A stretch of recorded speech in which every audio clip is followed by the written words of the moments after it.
दोस्तों, मेरे भाइयों, मेरे बहनों, आप सभी का स्वागत करते हैं आपके अपने यूट्यूब चैनल संदीप क्लासेस पर। मैं विनीत, जो आपको साइंस में फिजिक्स, केमिस्ट्री और बायोलॉजी एक सही वे में डायरेक्शन देता हूँ। जो जो आपको जो एमसीक्यूज क्वेश्चन जो आपके आरआरबी जेई में, आरआरबी ग्रुप डी में, आरआरबी टेक्नीशियन में और एनटीपीसी अदर एग्जामों में जिसमें भी साइंस रहती, वो सब चीज़ों के लिए यूजफुल है, वो हम पढ़ा रहे हैं आजकल अब आपके अपने चैनल संदीप क्लासेस पर। और जो आज का सेशन रहने वाला है, जैसा कि आप सभी को पता है कि अब प्रीवियस ईयर करवा रहे हैं, जब तक प्रीवियस ईयर पूरे खत्म नहीं हो जाएंगे तब तक प्रीवियस ईयर ही करवाएंगे, जो कि आपके स्टैंडर्ड क्वेश्चन रहते हैं। आप उसको अच्छे से टैकल कर पा रहे हो कि नहीं कर पा रहे हो, ये चीज़ एनालाइज करिए उसमें, और क्वेश्चन किस तरीके से पूछे भी जा रहे हैं ये भी चीज़ उसमें देखिएगा। जो क्वेश्चन आप बन पा रहा है वो ठीक है, जो नहीं बन पा रहा है आप छोटा सा नोट्स बना लीजिए, उसमें उसको लिख लीजिए, कहीं साइड में लिखते चलिए और उसको मल्टीपल टाइम पे रिवाइज भी करते चलिए। रिवीजन करते रहेंगे, चीजें समझ में आती रहेंगी। चलो स्टार्ट करते हैं आज की क्लास को। अगर कोई दिक्कत रहती तो आप कमेंट में उसको कह दिया करो, बता दिया करो। आपके कमेंट प्रॉपर देखे जाते हैं, उस पर कुछ ना कुछ जैसा आप बताएंगे वैसा किया जाएगा। चलो स्टार्ट करते हैं आज की क्लास। आज की क्लास का पहला ही क्वेश्चन है, 30 ओम प्रतिरोध का एक विद्युत लैंप 30 ओम प्रतिरोध का एक विद्युत लैंप तथा 6 ओम प्रतिरोध का एक चालक 6 वोल्ट की बैटरी से श्रेणी क्रम में जुड़े हैं। परिपथ का कुल प्रतिरोध पूछा है, कुल प्रतिरोध ही पूछा है कि, और ये चीज और भी ध्यान रखनी कि जुड़े किस वे में है। तो जुड़े किस वे में है ये देख लीजिए, किसमें जुड़े हैं, श्रेणी क्रम में। श्रेणी क्रम में कैसे जुड़े हैं, मतलब ये ऐसे जुड़े हैं,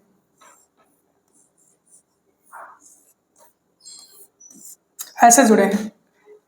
तो ये आपका कितना हुआ 30 ओम, ये कितना हुआ आपका 6 ओम। बैटरी कितनी लगी है आपकी 6 वोल्ट की, 6 वोल्ट की बैटरी लगी। तो आपसे डायरेक्ट पूछ रहा है कि कुल प्रतिरोध, कुल आर ही पूछ रहा है। एक आर ये दे दिया, मान लो ये R1 है और ये R2 है, ये R1 और ये R2 है, तो कुल प्रतिरोध पूछ लिया। अब कुल प्रतिरोध निकालेंगे कैसे, कुल प्रतिरोध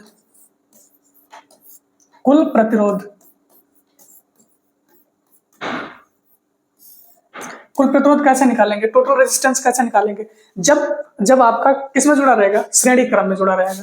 जब इसकी दो कंडीशंस होंगी, पहली कंडीशंस कौन सी होगी, जब श्रेणी क्रम में जुड़ा, श्रेणी क्रम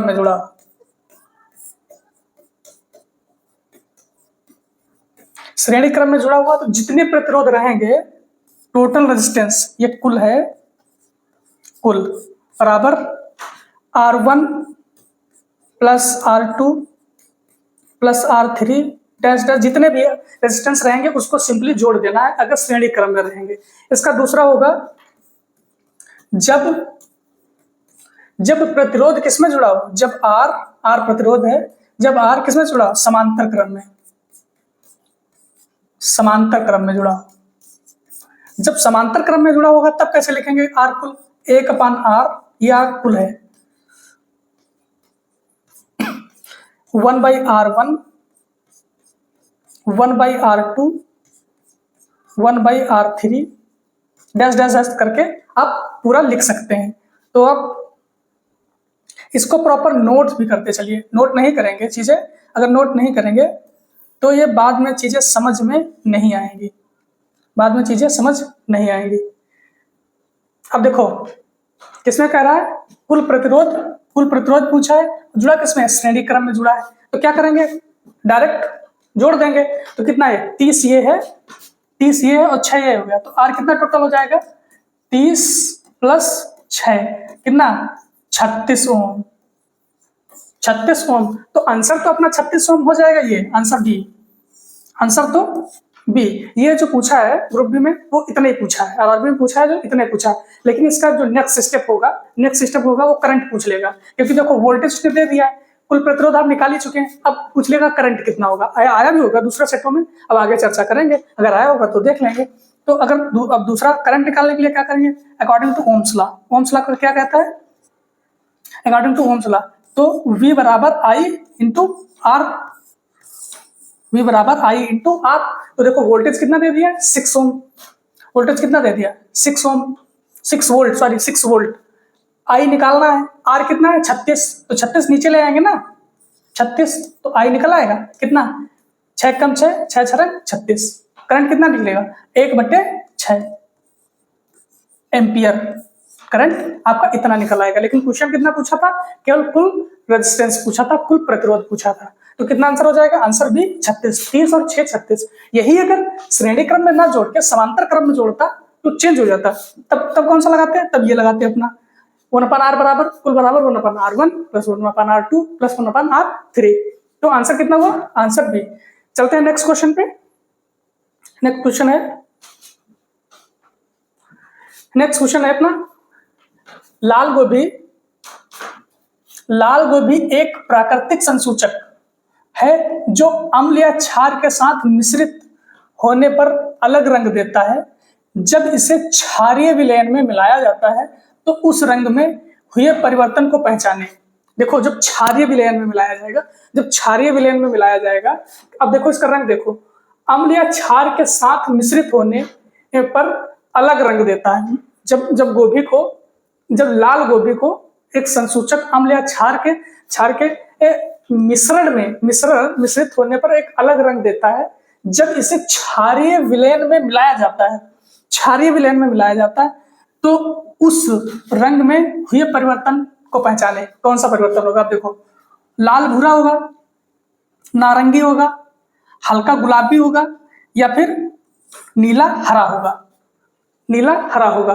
तो कौन सा आंसर होगा, देखो लाल भूरा नहीं होगा, नारंगी भी नहीं होगा, हल्का गुलाबी नहीं होगा, रंग कौन सा होगा, रंग होगा नीला और हरा। तो आंसर कौन सा होगा, आंसर डी होगा। देखते हैं नेक्स्ट क्वेश्चन। ये याद करने वाले क्वेश्चन है, डायरेक्ट याद कर लीजिए इनको। नेक्स्ट क्वेश्चन है मत्स्य किसके कारण होते हैं, मत्स्य किसके कारण होते हैं, याद कर लीजिए। मत्स्य किसके कारण होंगे, वायरस के कारण होंगे। किसके, वायरस के कारण मत्स्य होंगे। देखो शैवाल के कारण नहीं, फफूंद नहीं, विषाणु मतलब वायरस, जीवाणु मतलब बैक्टीरिया नहीं, वायरस के कारण, विषाणु मतलब वायरस। तो ऑप्शन सी इज करेक्ट। अगर शैवाल की बात करेंगे तो शैवाल के अगर स्टडी की बात करेंगे तो कहेंगे फाइकोलॉजी। क्या कहेंगे, फाइकोलॉजी। अगर फफूंद की बात करेंगे, कवक की बात करेंगे तो इसकी स्टडी को माइकोलॉजी बोलेंगे, माइकोलॉजी। अगर मान लो जीवाणु है, ये बैक्टीरिया, ये तो बैक्टीरिया है, इसको बोलेंगे बैक्टीरिया। अच्छा हाँ, वायरस को और भी क्या कहते हैं, वायरस को कहते हैं सजीव और निर्जीव के बीच की कड़ी भी बोलते हैं। क्या बोलेंगे इसको, सजीव तथा निर्जीव के बीच की कड़ी, सजीव तथा निर्जीव के बीच की कड़ी को किसको बोलेंगे, वायरस को बोलेंगे, विषाणु को बोलेंगे। नोट कर लिया। तो मत्स्य किससे बनेंगे, वायरस से बनेंगे। देखते हैं नेक्स्ट क्वेश्चन। नेक्स्ट है सजातीय श्रेणी के दो क्रमागत सदस्यों के आणविक द्रव्यमानों में क्या अंतर होता है। ठीक है, अब देखो कुछ लोग इसको याद कर लिए होंगे कि सजातीय श्रेणी के दो क्रमागत सदस्यों के आणविक द्रव्यमान में क्या अंतर होता है। कुछ लोग तो डायरेक्ट देखेंगे, मार देंगे 14 U। आंसर तो 14 U है। ठीक है, अब इसको कॉन्सेप्ट समझते हैं। कॉन्सेप्ट मतलब देखो, जैसे मान लो CH4 मेथेन, एथेन को क्या लिखेंगे C2H6, प्रोपेन को क्या लिखेंगे C3H8। ठीक है, आगे भी ऐसे लिखते चले जाएंगे। अब देखो ये दोनों ले लो 14 U, बट इसको रटना नहीं है, इसको समझना ही आया कैसे है। तो देखो जैसे methane CH4, ethane C2H6, propane C3H8, ऐसे डैश डैश करके और भी लिख सकते हो। अब क्या कहा है, सजातीय श्रेणी के दो क्रमागत सदस्यों के आणविक द्रव्यमानों में अंतर। क्रमागत। अब देखो इसमें इसमें और इसमें इसमें मतलब क्रमागत पूछा है ना। तो देखो CH4 अगर इसका देख लोगे CH4, देखो CH4 अगर इसको लिखोगे तो कैसे लिखोगे, CH4 बच कितना जाएगा, CH2, यही तो बचेगा। देखो सी इसमें 2 C है, 2 C हो गए, H है 2, 4 और 2 6, यही तो लिखा है। तो देखो डिफरेंस कितना आएगा, ये तो वही है, तो डिफरेंस कौन सा आएगा, डिफरेंस कौन सा आएगा, डिफरेंस यही ना आएगा खाली CH4, CH2 ही तो डिफरेंस आएगा। और C का परमाणु द्रव्यमान कितना होगा, C का 12, H का कितना होगा, H का 1 होता है बट 2 है, तो 1 1 2, सबको जोड़ेंगे कितना हो गया, 12 और 2 कितना हो गया 14, कितना हो जाएगा 14। अब देखो अब इसको देख लो एक बार, ये वाले को इस वाले को, तो कितना देखेंगे, C2H6 है, C2H6 है। अब देखो ये देखो ये कितना है, C3 को कैसे लिखेंगे, C2H6 और C2 है, C3 है, तो क्या एक C यहाँ पे लिख देंगे और H की जगह क्या लिख देंगे, H 6 यहाँ पे थे तो 2 यहाँ पे बचेंगे। देखो ये तो सेम है, ये तो कट जाएंगे ना कटाने पे, तो बच कितना जाएगा, CH2 ही तो बच जाएगा। तो फिर से CH2, तो C की कितना द्रव्यमान कितना होगा, C का 12, H कितने हैं 2 2 ना, तो 1 और 1 2, तो कितना हो जाएगा टोटल 14। रटना नहीं है, प्रोसीजर याद रखना, अपने आप चीजें याद रहेंगी। कितना हो जाएगा 14 U। समझ में आई चीजें, सजाते कर अब कभी ना भूलना ये चीज, अब कभी आया तो ये चीज तो याद नहीं रखनी, डायरेक्ट 14 भी याद रखना है, 14U डायरेक्ट आंसर लगाना है, आगे बढ़ना है। नेक्स्ट देखते हैं, नेक्स्ट है कार्बोहाइड्रेट, प्रोटीन और वसा के पूर्ण पाचन का स्थान है, पूर्ण पाचन का स्थान है। कार्बोहाइड्रेट्स, प्रोटीन और वसा, देखो पूर्ण पाचन कह दिया ना, देखो पूर्ण पाचन कहां होगा, छोटी आंत में, छोटी आंत में, छोटी आंत में पूर्ण पाचन होगा। वहीं पे कार्बोहाइड्रेट्स, प्रोटीन और वसा का भी पाचन होगा। पूर्ण पाचन जहां पे होगा, पूर्ण पाचन मतलब प्रोटीन,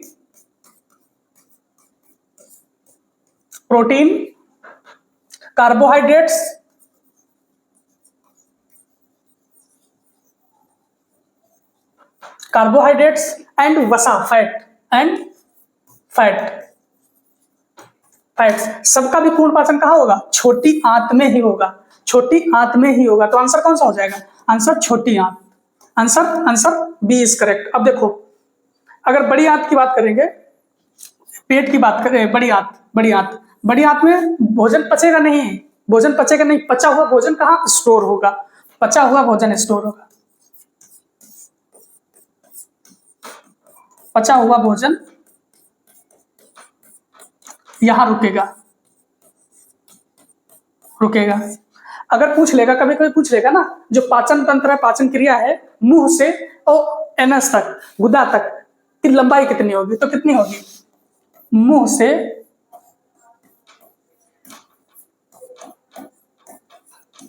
गुदा तक लंबाई, तो देखो 9 से 10 मीटर। देखो अगर ऑप्शन में 9 मीटर रहेगा तो पहला आंसर मारना है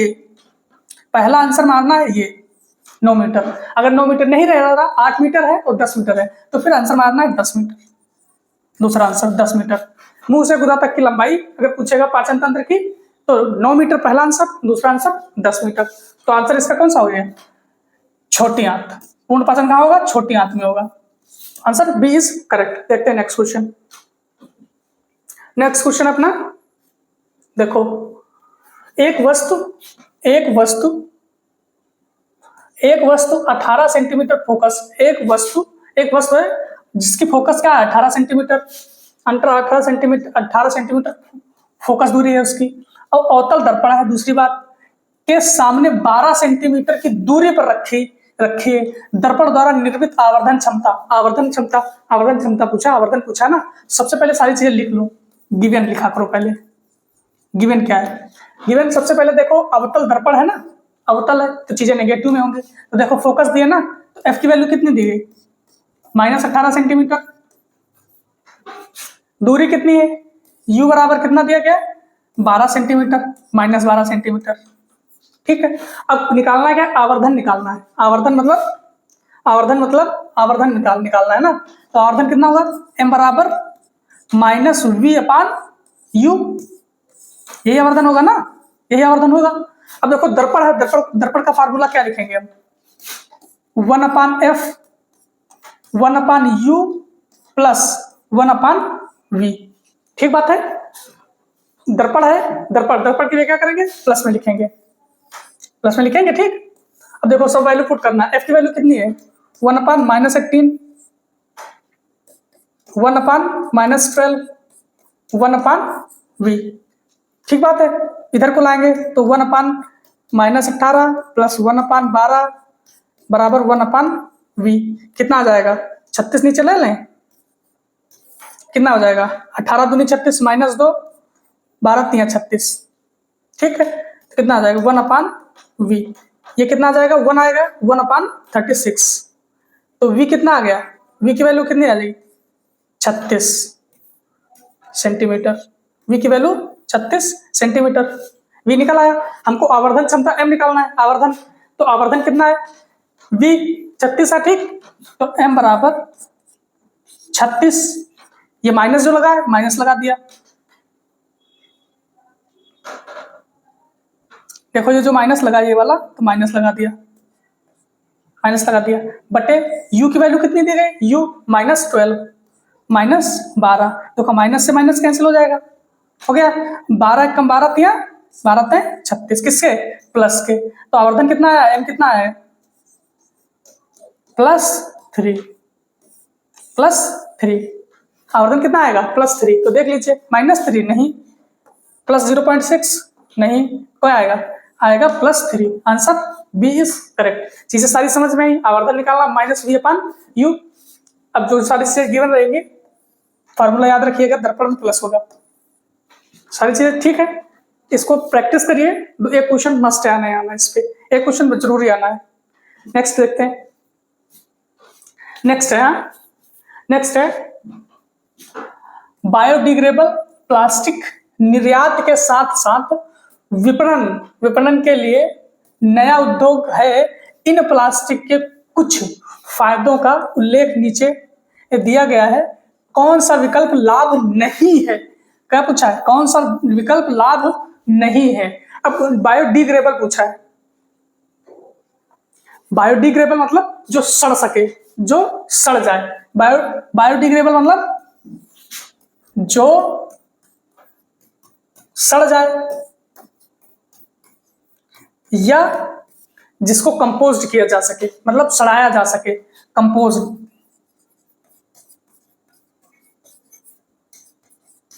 किया जा सके, या फिर जिसको रिसाइकिल किया जा सके, या फिर जिसको रिसाइकल किया जा सके, उसको बायोडिग्रेडेबल बोलेंगे। जो सड़ जाए, जिसको हम रिसाइकिल इजीली कर पाए, या फिर जिसको हम पचा सकें। अब ऑप्शन पढ़ो। अब कह रहा है जिसका लाभ नहीं है, इसको बहुत ही अच्छे से याद रखना, कौन सा बायोडिग्रेडेबल का लाभ नहीं है। अब देखो, रिसाइकल करना आसान है, तो बायोडिग्रेडेबल में रिसाइकल करना आसान है, तो ये तो लाभ है इसका, तो बायोडिग्रेडेबल में रिसाइकिल करना इजी है, तो ये तो लाभ है, तो ये तो आंसर है नहीं, क्योंकि कह रहा लाभ नहीं है। तो आप ऑप्शन दूसरा पढ़ो। कंपोज नहीं किया जा सकता, कंपोज मतलब सड़ाया नहीं जा सकता, नहीं, बायोडिग्रेडेबल है, सड़ाया जा सकता है, तो ये अभी के लिए गलत है। तो अब देखो आगे, कम ग्रीन हाउस उत्सर्जन करेगा, बिल्कुल सही है, कम ग्रीन हाउस उत्सर्जन करेगा, ये भी सही है। डी ऑप्शन पढ़ो। निर्माण के लिए कम ऊर्जा खपत करेगा, बिल्कुल सही, निर्माण के लिए ऊर्जा भी कम खपत करता है, ये भी सही है। तो जो इसका लाभ नहीं है, वो ये लाभ नहीं है कि कंपोज्ड नहीं किया जा सकता, कंपोज्ड कर सकते हैं बायोडिग्रेडेबल को, तो ये लाभ नहीं है। तो आंसर कौन सा होगा, आंसर बी होगा। सारी चीजें कंपोज्ड के बारे में समझ समझ में आई? जो बायोडिग्रेडेबल मतलब जिसको हम पचा सकें, सड़ा सकें, जिसको रिसाइकिल कर सकें इसी से, एक फॉर्म से दूसरे फॉर्म में चेंज कर सकते हैं। देखते हैं नेक्स्ट क्वेश्चन। नेक्स्ट क्वेश्चन है, क्या कह रहा है, which of the following substance is being oxidised in the given reaction. पूछ रहा है इस रिएक्शन में, निम्नलिखित रिएक्शन में कौन सा इस रिएक्शन है जिसमें ऑक्सीकरण हो रहा है, कौन सा ऐसी रिएक्शन है जिसमें ऑक्सीकरण हो रहा है। अब ऑक्सीकरण किसमें होगा, देखो ये रिएक्शन है 4Fe प्लस 3O2 क्या बना रहे हैं 2Fe2O3। इसमें ऑक्सीकरण किसका हो रहा है, तो ऑक्सीकरण मतलब ऑक्सीकरण ऑक्सीडेशन, जो ऑक्सीडाइज लिखा ना, तो ऑक्सीकरण मतलब क्या होता है, देखो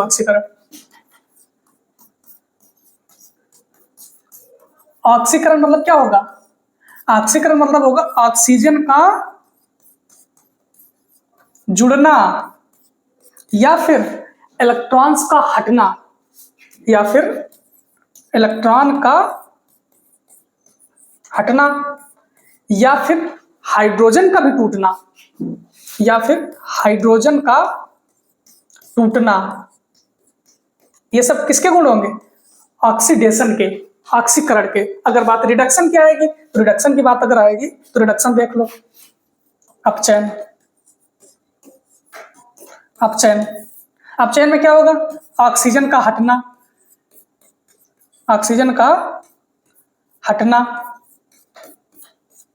नेक्स्ट क्या होगा, इलेक्ट्रॉन का जुड़ना, इलेक्ट्रॉन का इसमें त्याग होता है, इसमें इलेक्ट्रॉन ग्रहण होता है, इलेक्ट्रॉन का ग्रहण। इसमें हाइड्रोजन टूटता है, इसमें हाइड्रोजन जुड़ता है, हाइड्रोजन का ग्रहण, हाइड्रोजन का जुड़ना। बात समझ में आई? तो अब देख लो किसमें ऑक्सीजन जुड़ रहा है, ऑक्सीडाइज पूछ रहा है ना, तो ऑक्सीजन का जुड़ना।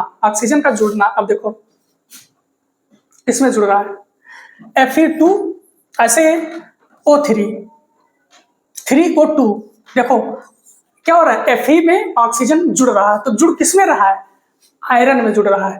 तो देखो Fe और Fe2O3 में, दोनों में नहीं, दोनों में तो नहीं जुड़ रहा है, किसमें जुड़ रहा है, खाली Fe में जुड़ रहा है। हमारा पहले तो Fe था ना, पूरा पहले Fe था, जब ये रिएक्शन हुआ तब Fe2 हुआ ना, तो ये तो अपने आप नहीं होगा, ये नहीं होगा तो ये भी नहीं होगा, ठीक है। अब ऑक्सीजन है तो ऑक्सीजन तो जुड़ ही रहा है ना, तो इसमें तो बिल्कुल भी नहीं होगा। तो आंसर कौन सा होगा, आंसर केवल ए होगा कि Fe जो है वो ऑक्सीजन को जोड़ रहा है, तो आंसर कौन सा होगा, आंसर ए इज करेक्ट। देखते हैं नेक्स्ट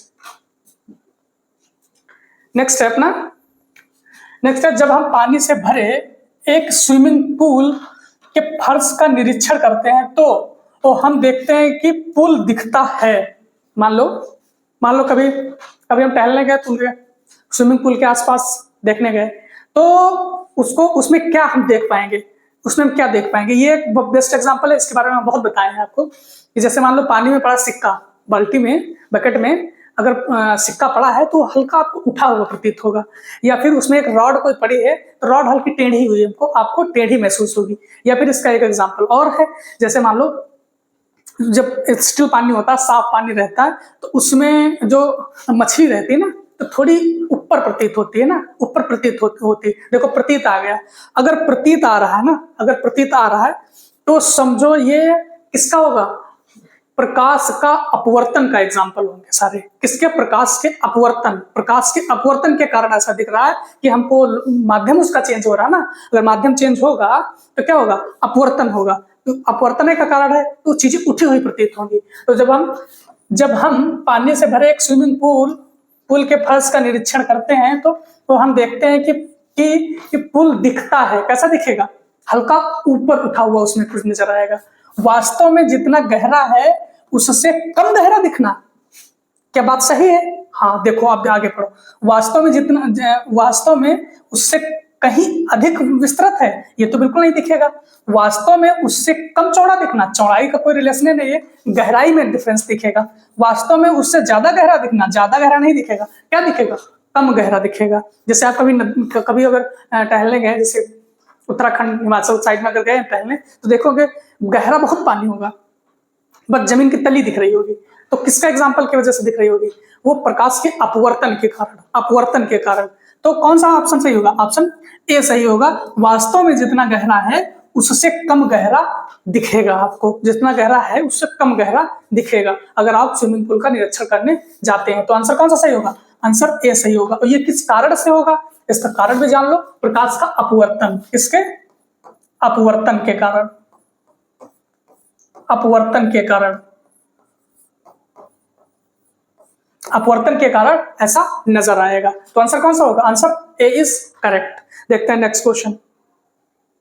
नेक्स्ट क्वेश्चन है, देखो क्वेश्चन बहुत बहुत इंपॉर्टेंट क्वेश्चन है ये, समझो। अब ग्रुप बी में कम से कम 10 सेटों में आएगा, रेलवे के एग्जामों में कम से कम 10-5 सेटों में आएगा ये एग्जाम, ये पेपर, ये क्वेश्चन। देखो, भारत में आपूर्ति की जाने वाली आम घरेलू बिजली निम्नलिखित में से किसके द्वारा दी जाती है? किसके द्वारा दी जाएगी? देखो, 110 volt 60 hertz, 220 volt 100 hertz, 110 volt 50 hertz, 220 volt और 50 हर्ट्ज। अगर आप कभी कोई इलेक्ट्रॉनिक्स इंस्ट्रूमेंट, इलेक्ट्रॉनिक सामान लेने गए होंगे तो उसको अगर ढंग से पढ़े होंगे तो उस पर क्या लिखा रहता है? लिखा रहेगा 220 वोल्ट, ठीक बात है। नंबर 2 50 हर्ट्ज,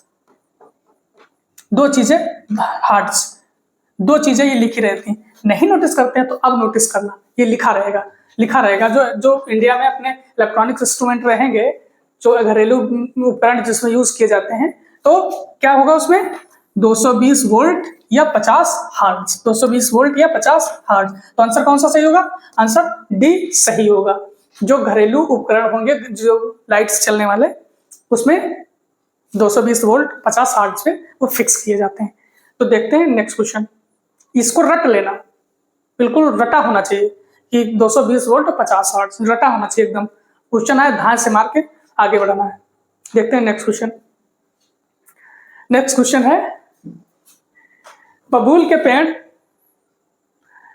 के पेड़ जैसे विभिन्न प्रकार के पेड़ों द्वारा उत्पादित गोंद खाओ? कभी नहीं खाओ? बड़े आदमी आप लोग कहाँ खाओगे भाई? जो गांव में रहते हैं उनसे पूछो, वो खाए भी होंगे, देखे भी होंगे उसको, कि जो बबूल के पेड़ का गोंद रहता है तो कैसा दिखता है। तो जो बबूल का पेड़ गोंद रहता है वो होता क्या है एक्चुअली? वो क्या होता है? क्वेश्चन वही पूछ लिया है। और नौकरी लेना है तो सारी चीजें बिल्कुल अब्सॉर्ब करनी पड़ेंगी, देखनी पड़ेंगी। क्वेश्चन कठिन नहीं है, क्वेश्चन कोई कठिन नहीं है, क्वेश्चन सब वही है, बट देखना उस तरीके से सोच पाना, उस तरीके से टैकल कर पाना, उस तरीके से उसको पकड़ पाना। अब देखो क्वेश्चन, बबूल के पेड़ जैसे विभिन्न प्रकार के पेड़ों द्वारा उत्पादित गोंद क्या होगा? ऑप्शन पढ़ो। संचित भोजन का एक रूप है, एक कीट विकर्षक पदार्थ है, खराब स्वास्थ्य संक्रमण का संकेत है, या इन पौधों का एक अपशिष्ट उत्पाद है। कौन सा सही लग रहा है? आप कौन सा इसमें बिल्कुल आपको सही लग रहा है कि ये सही होगा? तो देखो, संचित भोजन का एक रूप तो है नहीं, क्योंकि इस भोजन का एक रूप होता तो उसके अंदर होता, तो रूप तो नहीं है। एक कीट का विकर्षक पदार्थ है, ऐसा भी नहीं है। अगर विकर्षक पदार्थ होता जिसको गांव में लोग खाते भी हों, जो लोग खाए होंगे, देखे होंगे, तो ऐसा भी कुछ नहीं है। क्या है? खराब स्वास्थ्य संक्रमण का संकेत है, ऐसा एक बार आप सोच सकते हो, लेकिन ऐसा भी नहीं है। क्या होगा? एक ये अपशिष्ट उत्पाद है, जो बबूल के पेड़ में गोंद उसका रहता है तो उसके अपशिष्ट उत्पाद उसका है। क्या है? अपशिष्ट उत्पाद। तो आंसर कौन सा होगा? आंसर डी इज करेक्ट, कि इन पौधों का एक ये अपशिष्ट उत्पाद है। देखते हैं नेक्स्ट क्वेश्चन, मजा आया? देखते हैं नेक्स्ट क्वेश्चन। नेक्स्ट है, देखो नेक्स्ट क्वेश्चन है, निम्नलिखित में से किस रासायनिक यौगिक को संगमरमर के रूप में जाना जाता है? सभी जानते हैं, कैल्शियम कार्बोनेट ढूंढो कहाँ है? कैल्शियम कार्बोनेट, CaCO3, रट लो, CaCO3 कैल्शियम कार्बोनेट, संगमरमर। तो ऑप्शन कौन सा होगा? Option A is correct. Calcium oxide किसको बोलेंगे? अब देखो, CaO क्या बोलेंगे इसको? क्विक लाइम, अनबुझा चूना, क्या बोलेंगे इसको? अनबुझा, अनबुझा, अनबुझा चूना। या फिर quick, quick lime, quick lime. अब देखो calcium bicarbonate, calcium bicarbonate CaHCO3, ये क्या है? ये क्या है? ये कैल्शियम बाइकार्बोनेट है। अब कैल्शियम हाइड्रोक्साइड है, देखो CaOH का होल ट्वाइस, ये कैल्शियम हाइड्रोक्साइड है। ये इसको क्या बोलेंगे? इसको बुझा हुआ चूना बोलते हैं। इसको बुझा हुआ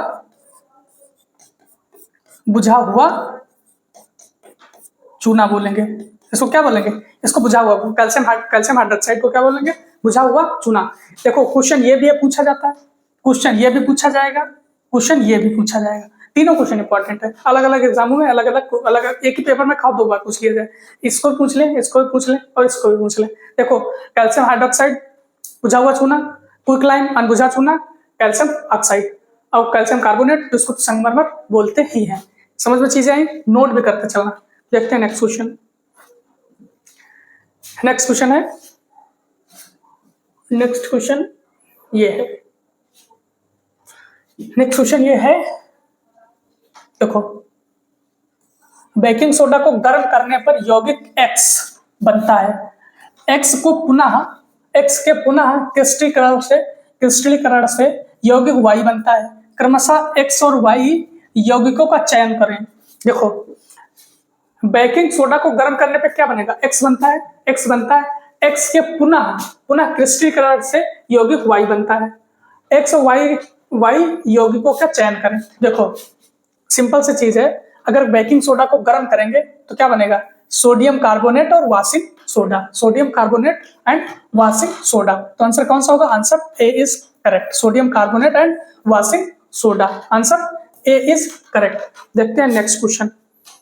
नेक्स्ट क्वेश्चन है, फर्न के पौधे में बीजाणु कहाँ पाए जाते हैं? बिल्कुल याद कर लीजिए, क्वेश्चन ये रिपीटेड है, मतलब 10वीं बार रिपीटेड होगा क्वेश्चन, 10वीं बार रिपीटेड होगा। फर्न के पौधे में बीजाणु कहाँ पाए जाएंगे? फर्न के पौधों में बीजाणु पत्ती के नीचे पाए जाते हैं। कहाँ? पत्ती के नीचे, पत्ती के नीचे वाले हिस्से पे। तो आंसर कौन सा होगा? फर्न के पौधों में जो बीजाणु होते हैं कहाँ? पत्तों के नीचे पाए जाएंगे, पत्तों के नीचे। तो आंसर कौन सा होगा? Answer C is correct. देखते हैं नेक्स्ट क्वेश्चन। जो नेक्स्ट क्वेश्चन अपना है, नहीं आ पाएगा ना? देखो अब देखो, अब आ जाएगा। चुंबकीय क्षेत्र रेखाएं कभी भी एक दूसरे को नहीं काटती। सही बात है, चुंबकीय रेखाएं एक दूसरे को कभी नहीं काटती, कभी नहीं काटती। इस तथ्य का तात्पर्य है कि चुंबकीय क्षेत्र में हमेशा डैश होता है। क्या होगा? अब देखो ऑप्शन पढ़ोगे तब समझ में आएगी। अंतरिक्ष में किसी भी बिंदु पर दोहरे मान, अंतरिक्ष में किसी भी बिंदु पर तिहरा मान, अंतरिक्ष किसी भी बिंदु पर एकाधिक मान, या फिर अंतरिक्ष में किसी भी बिंदु पर एक अद्वितीय मान। इसका अगर इंग्लिश में करते तो आप बता देते कौन सा आंसर होता कि यूनिक। अद्वितीय मतलब यूनिक वैल्यू, अद्वितीय मतलब unique value.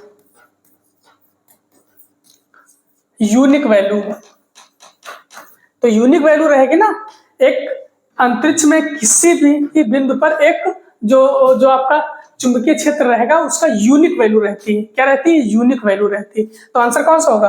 Answer D is correct, answer D is correct. C नहीं होगा, बी, ए भी नहीं होगा, तो आंसर डी इज करेक्ट। देखते हैं नेक्स्ट क्वेश्चन। नेक्स्ट क्वेश्चन है, नेक्स्ट क्वेश्चन अपना है ये भी नहीं आ पाएगा। देखो ये है, दी हुई प्रतिक्रिया के लिए सही संतुलित रासायनिक समीकरण का चयन करें। समीकरण आप मैंने 3 सेट करवाए हैं प्रीवियस ईयर के, तीनों सेट में आपने देखा होगा एक क्वेश्चन हमेशा रह रहा है संतुलित करने वाला। संतुलित करना अगर नहीं आ रहा है तो सीख लो अच्छे से, और संतुलित करना ज्यादा वो नहीं रहेगा, आप केवल उसके अवभार जो रहते हैं उसको एक बार कैलकुलेट करना सीख जाओ। तो देखो मैग्नीशियम है, मैग्नीशियम ऑक्सीजन और मैग्नीशियम ऑक्साइड्स बनाएंगे। देखो MgO2 क्या बना रहे हैं, MgO2। वो इसमें कमी लग रही, नहीं लग रही कमी, अभी छोड़ दो इसको। आगे देखो 2MgO2 क्या बना रहे हैं, देखो 2Mg तो सेटिस्फाई कर रहा है, O2 2 भी O का O आ जा रहा है, तो ये भी सेटिस्फाई कर रहा है, तो ये भी सही हो सकता है। अब देखो 2Mg प्लस O2, तो देखो 2Mg तो सेटिस्फाई कर रहा है, बट O2 2 और 2 4 हो जा रहे हैं, 4 तो नहीं है, केवल 2 है, तो ये तो गलत हो जाएगा। ठीक है, आगे देखो MgO2। अब देखो 2Mg है ना, तो देखो 2 तो यहाँ कहीं है नहीं, तो 2Mg O2 तो सेटिस्फाई कर रहा है, बट Mg नहीं सेटिस्फाई कर रहा, तो ये भी आंसर नहीं होगा। ठीक बात है। अब देखो आप कहाँ फंसोगे, MgO2 डायरेक्ट MgO2 ना, MgO2, तो आपका ये भी, अगर ये आंसर ना रहता तो ये सही होता, अगर आंसर बी नहीं रहता तो आंसर आपका ए सही होगा। तो आंसर आपका जो यहां पे सही होगा, तो आंसर आपका सही होगा बी, 2Mg। क्या होगा, 2MgO, ये संतुलित है, तो ऑप्शन बी इज करेक्ट। ये संतुलन का पूर्ण तरीके से संतुलित समीकरण है, ऑप्शन बी करेक्ट है। तो देखते हैं नेक्स्ट क्वेश्चन।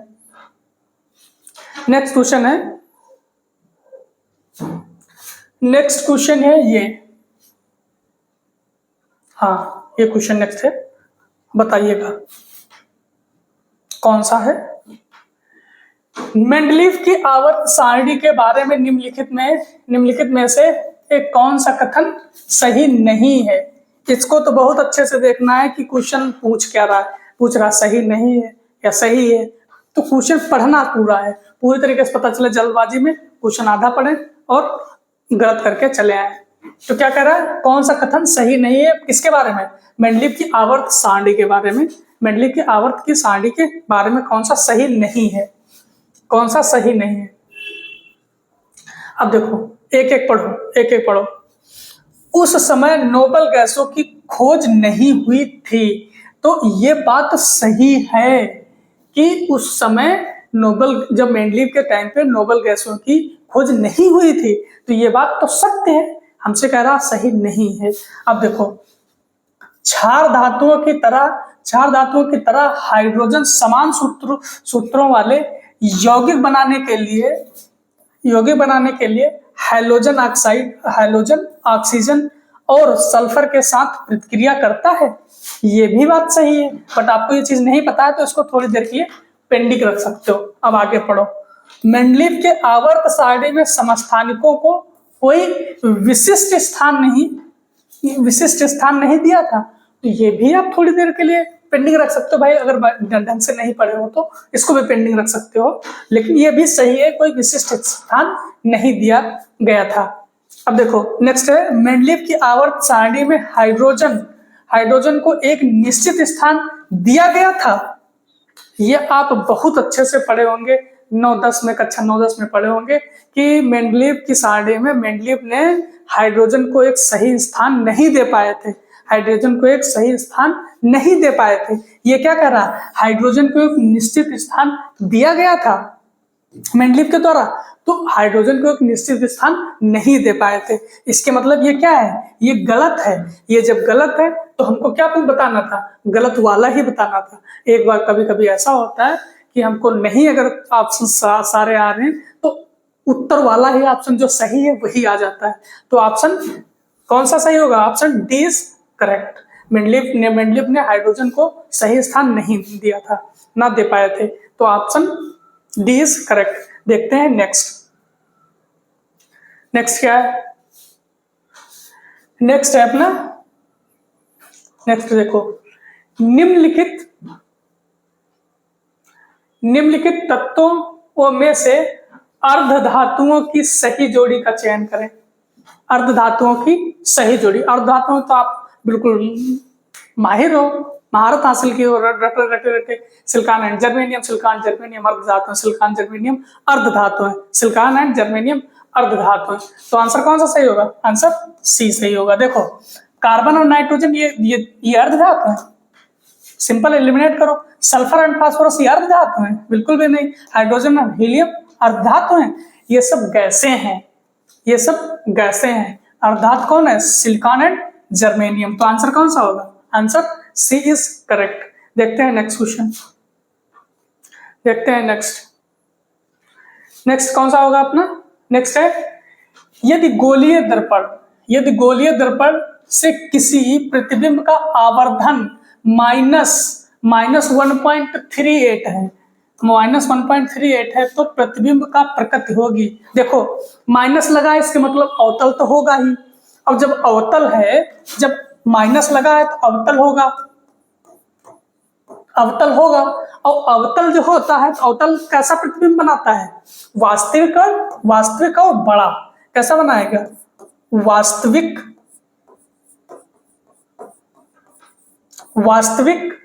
उल्टा एंड बड़ा। देख लो कौन सा होगा। आभासी सीधा बड़ा, वास्तविक उल्टा छोटा नहीं बनाएगा, वास्तविक उल्टा बड़ा। तो answer C is correct. Option C आपका सही होगा, वास्तविक उल्टा और बड़ा बनाएगा। इससे पहचानना है कि माइनस है तो अवतल होगा, अवतल है तो वास्तविक उल्टा और बड़ा ही होगा, वास्तविक उल्टा और बड़ा ही होगा। तो ऑप्शन सी आपका सही हो जाएगा। देखते हैं नेक्स्ट क्वेश्चन है, हाँ कितना अच्छा क्वेश्चन है। ये क्वेश्चन आए आरआरबी के एग्जामों में तो समझो पेपर देखे ही नहीं है, ये तो क्वेश्चन पूछने वाला है। देखो क्वेश्चन नंबर 20 क्या है? राम 50 वाट और 220 वोल्ट की एक रेटिंग वाले एक बल्ब को खरीदा है। समझ में आई चीज है कि 50 वाट और 220 वोल्ट की रेटिंग वाला एक बल्ब खरीदा है। जब वह इस बल्ब को 220 वोल्ट के सप्लाई में जोड़ता है, 220 यही वाला 220 की सप्लाई से जोड़ता है, तो इसका प्रतिरोध क्या होगा? आर पूछ रहा। तो देखो कुछ फार्मूले जो हम लिखवाते रहते हैं, उनको एक पतली से नोट्स बनाओ, उनको साइड में लिखते जाओ। देखो पावर बराबर क्या होगा? वोल्टेज V इंटू आई, वोल्टेज इंटू करंट। पावर बराबर वोल्टेज इंटू करंट होगा। एक और रिलेशन पढ़ाओ, ओम्स लॉ। V बराबर क्या होगा? I into R. ठीक, अब देखो I की वैल्यू हम निकाल लेंगे यहां से, तो I बराबर क्या होगा? V बाई आर बराबर क्या होगा? I हो जाएगा। ये वैल्यू हम किसमें पुट करेंगे? पावर वाले में पुट कर देंगे। तो देखो P बराबर V I है, तो V इंटू आई की जगह क्या लिखेंगे? V into V by R. ठीक है, तो पावर बराबर क्या हो गया? V square by R. ठीक बात है। अब देखो गिवन क्या क्या है, गिवन बताओ क्या क्या है। गिवन में देखो पावर कितना दिया है आपको? 50 वाट। वोल्टेज कितना दिया है? V 220 volt. और तो कुछ दिया नहीं, निकालना क्या? प्रतिरोध। तो देखो प्रतिरोध निकालना है ना। अब देखो तुमको पावर पता है, वोल्टेज पता है, रेजिस्टेंस नहीं निकाल पाओगे? इसमें तो आप महारत हासिल किए हो कैलकुलेशन में। देखो कैसे, पावर कितना दिया है? 50। वोल्टेज कितना दिया है? 220 इंटू 220 स्क्वायर है ना, बटे आर को हम इधर ले आएंगे और 50 को उसके नीचे ले आएंगे, तो कितना होगा? आर के बराबर 220 इंटू 220 बटे 50। देखो काटेंगे, 0 से 0 कैंसिल। ठीक है, अब 5 से काटेंगे, 5 चक्कू 20, 2 बचेगा, और 5 चक्कू 20, 5 से कैंसिल। अब 22 को अगर 44 से गुणा करेंगे कितना होगा? 22 चक्कू 88। ठीक है, फिर 22 चक्कू 88, 88 और 8 96, 88 8 96। तो ये आर है रेजिस्टेंस, तो इसकी यूनिट क्या होगी? ओम। तो आंसर कितना आएगा? 968 ओम। देख लीजिए कहाँ 968, 968 ओम। तो आंसर कितना होगा? Answer B is correct answer. इसको इस तरीके से इस पे न्यूमेरिकल बना के जाओ, 10 12 15 20 जितने भी बना लो, एक क्वेश्चन आपको इसमें का तय है आना। एक ये रिलेशन, एक ये रिलेशन, एक ये रिलेशन। नहीं होगा तो ये पूछ लेगा। इसके पहले वाले सेट में भी आपने देखे थे 2 क्वेश्चन पूछे थे, इसमें भी एक क्वेश्चन आया, इसके पहले एक क्वेश्चन था। 2 क्वेश्चन आपको इस टॉपिक से मिलने ही मिलने हैं। देखते हैं नेक्स्ट क्वेश्चन।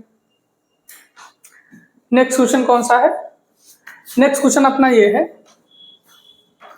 निम्नलिखित में से किसका उपयोग भोजन में स्टार्च की उपस्थिति का पता लगाने के लिए किया जाता है? भोजन में स्टार्च की उपस्थिति का पता लगाने के लिए हम आयोडीन का उपयोग करते हैं। किसका? आयोडीन का उपयोग करेंगे। किसका करेंगे?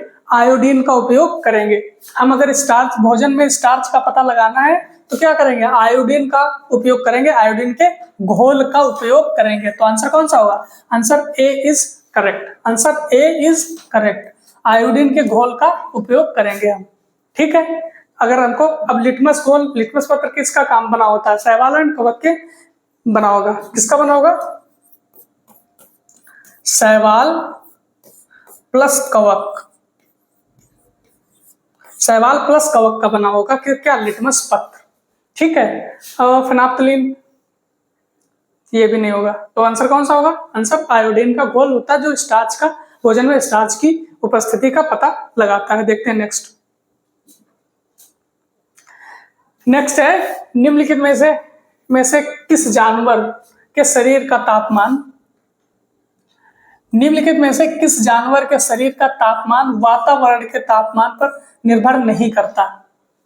मतलब क्वेश्चन कह रहा है किसका, कौन सा जीव ऐसा है जिसके शरीर का तापमान वातावरण, इन्वायरमेंट के टेम्परेचर से मैच नहीं करता, या फिर उस पर डिपेंड नहीं करता कि इन्वायरमेंट का टेम्परेचर कितना भी रहे और उस मनुष्य का व उस जीव का टेम्परेचर अपना कांस्टेंट ही बना रहे। तो एक तो आप जानते हो, अपना एग्जांपल ले सकते हो, जो मनुष्य रहते हैं उनका टेम्परेचर 37 डिग्री सेल्सियस कांस्टेंट रहता है, या फिर 98.6 फ़ारेनहाइट कांस्टेंट रहता है, उसमें वेरिएशन नहीं होता। तो देखो स्तनधारी तो आप पकड़ लोगे कि स्तनधारी जितने होते हैं, स्तनधारी जितने रहेंगे उनका क्या रहेगा? टेम्परेचर कांस्टेंट रहेगा। जब स्तनधारी का कांस्टेंट रहता है ना, एक चीज और याद रखो, पक्षियों का भी कांस्टेंट रहता है। किसका? पक्षियों का भी कांस्टेंट रहता है। तो जो पक्षी होते हैं और जो मनुष्य होते हैं, स्तनधारी मतलब मैमल्स, स्तनधारी, जो स्तनधारी रहेंगे और पक्षी रहेंगे, उनका जो टेम्परेचर रहेगा वो वातावरण के टेम्परेचर पर डिपेंड नहीं करता है, उनका कांस्टेंट टेम्परेचर बना रहता है। तो आंसर कौन सा होगा? Answer D is correct. Answer D correct होगा आपका, आंसर डी सही होगा। अब देखो मछलियों का तो वेरी करेगा, मछलियों का वेट देखो, पक्षी तो सही है बट सरीसृप इसमें आ गया ना, तो ये गलत हो जाएगा। तो इसमें मछली आ गया तो ये गलत हो जाएगा। तो तीनों ऑप्शन इस वजह से गलत हो जाएंगे। तो सही कौन सा होगा? पक्षी एंड सरीसृप। तो आज 25 क्वेश्चन आते हैं, 2-3 क्वेश्चन जो नहीं मिल पा रहे हैं तो कोई नहीं, जितने मिल पा रहे हैं हम उतने करवाते हैं आपको। और कैसी क्लास आपको लग रही जरूर कमेंट में बताइएगा। चैनल को सब्सक्राइब करते रहिए, क्लास को लाइक करते रहिए और अच्छे कमेंट करते रहिए। Thank you.